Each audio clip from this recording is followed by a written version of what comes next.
Broadcasting live from the Albay PIO News Center, providing you the most exclusive news update from all over the province. This is News at 12. In the local scene, Albay Governor Noel E. Rosal welcomed DPWH Secretary Vivincio Vince B. Dizon at Bicol International Airport. The officials are set to inspect road reblocking projects in the province of Albay and Sorsogon. Newly installed DPWH Regional Director Engineer Gaddafi D. Tanggol and 2nd District Engineering Office Engineer Warren B. Azutea were also in attendance. The officials inspect the unfinished Daraga flyover project in Barangay Malabog, Daraga. Part of the inspection was Barangay Morera in Ginubatan with Mayor Angema Onghuko. Secretary Dizon is positive that the ongoing mess in the DPWH projects would be fixed as soon as possible.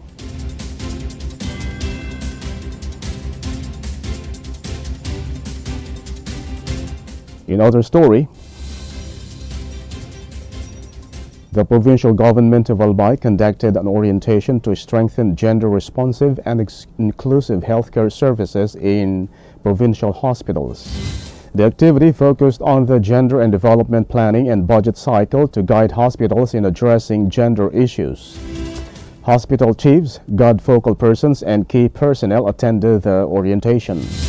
Officials emphasized the role of hospitals in ensuring health programs respond to the needs of all sectors. Participants were also briefed on improving coordination and complying with gender and development mandates. Provincial officials said the initiative aims to improve healthcare outcomes for all Albayanos.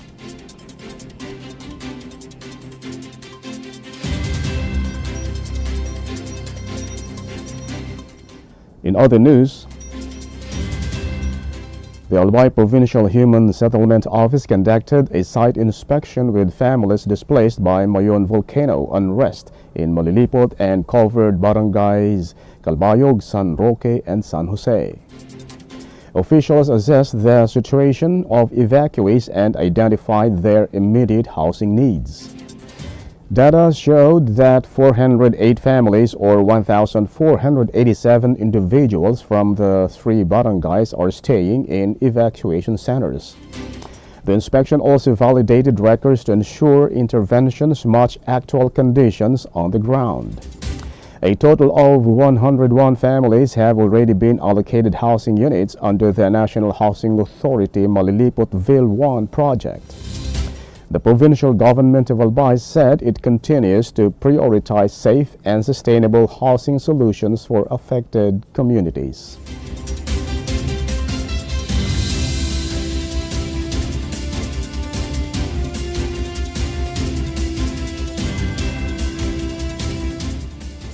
In the national scene,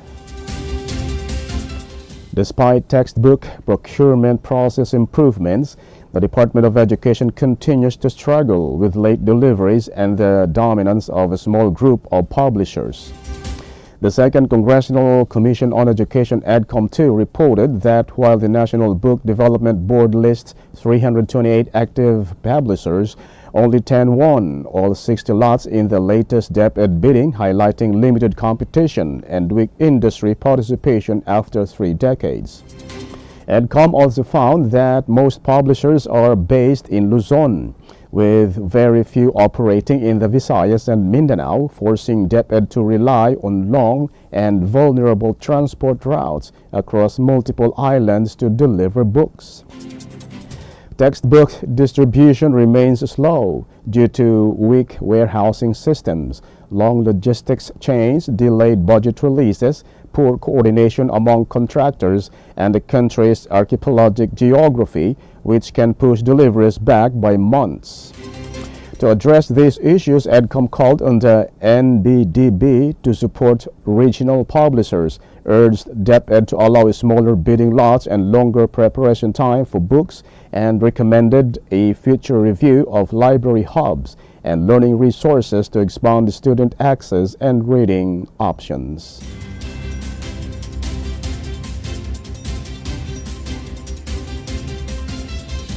In other story, Middle-income members of the Philippine Health Insurance Corporation PhilHealth may soon receive improved health benefits, according to Health Secretary Teodoro Herbosa.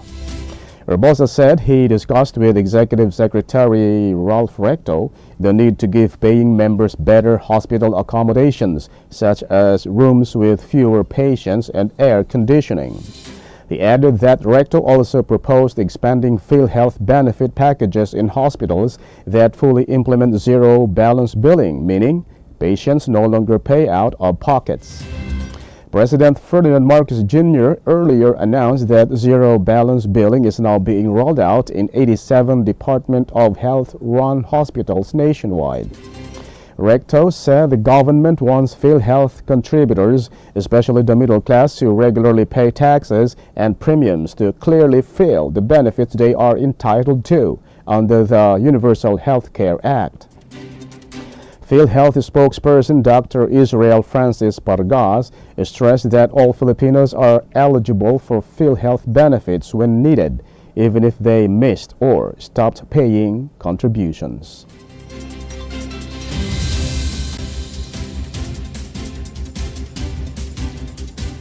In other news, over the weekend, the Bureau of Quarantine said no cases of Nipah virus have been detected in the Philippines and assured the public that health safety measures are in place. The Bureau officer in charge, Dr. Roberto Salvador, said the agency is monitoring international travelers round the clock at airports and seaports, including those arriving from India. He added that surveillance has been strengthened through fever checks and trained spotters who assess symptoms, even if passengers fail to declare health information in the e-travel app. The Department of Health said the Nipah virus has not been recorded in the country since 2014 and continues to be monitored by the Epidemiology Bureau. India recently reported 2 Nipah virus cases, but its health ministry said all close contacts tested negative and the situation remains under constant monitoring.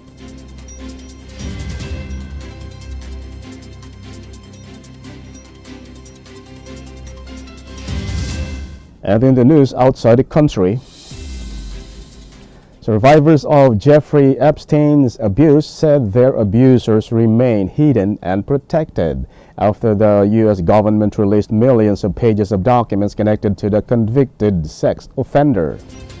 Deputy Attorney General Todd Blanche said the White House did not influence the Justice Department's review, which included files mentioning figures like U.S. President Donald Trump, Elon Musk, Bill Gates, and Prince Andrew. Blanche, once Trump's lawyer, denied claims that material embarrassing to the former president was removed, adding that images of victims were redacted except for those of Ghislaine Maxwell. The newly released files show emails linking Epstein to high-profile figures including Gates, Musk, Steve Titch, and Prince Andrew, though none have been accused of crimes. Survivors called for full release of the documents and congressional action, while Trump and other elites named in the files have defended themselves against public scrutiny and criticism.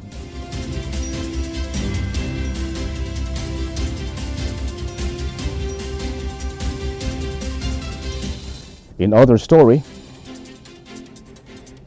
Israeli airstrikes killed 28 people in Gaza on Saturday, including children, as the military said it was responding to a Hamas violation of the ceasefire. The violence comes despite a U.S.-brokered truce that began earlier this month, with both sides accusing each other of breaking the agreement. Strikes hit homes, shelters, and a police station, leaving people trapped under rubble and causing heavy casualties, including women and police officers. Israel said the attacks targeted Hamas and Islamic Jihad fighters after an incident in Rafah, while Gaza health officials condemned the strikes amid a shortage of medical supplies. The Rafah crossing with Egypt will reopen on Sunday for limited movement, but humanitarian access remains constrained as the conflict continues to kill and displace thousands.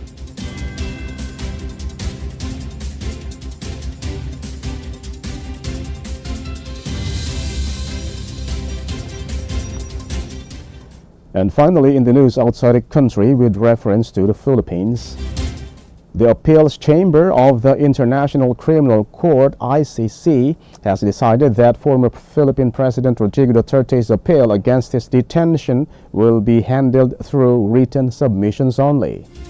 Duterte's lawyers must submit a brief of no more than 20 pages by February 5, 2026, while prosecutors and victim representatives can respond by February 12.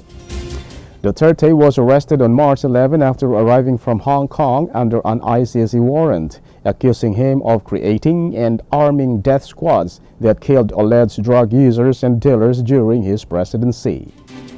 His scheduled hearing in September 2025 was postponed at his lawyers' request, and the ICC pretrial chamber has denied his request for temporary release. And that's all for the news at 12, February 2, 2026. We'll be back tomorrow for more news updates. And thanks to our news writer, LJ Lorejo and Naomi Ruth Hernandez. And on the technical side, Chad Bobis. And our Provincial Information Officer, OIC Modi Gonzalez. And under the supervision of our Governor, Noel Iruzal, I am Greg Hallare. Thank you for subscribing. Albay in my heart.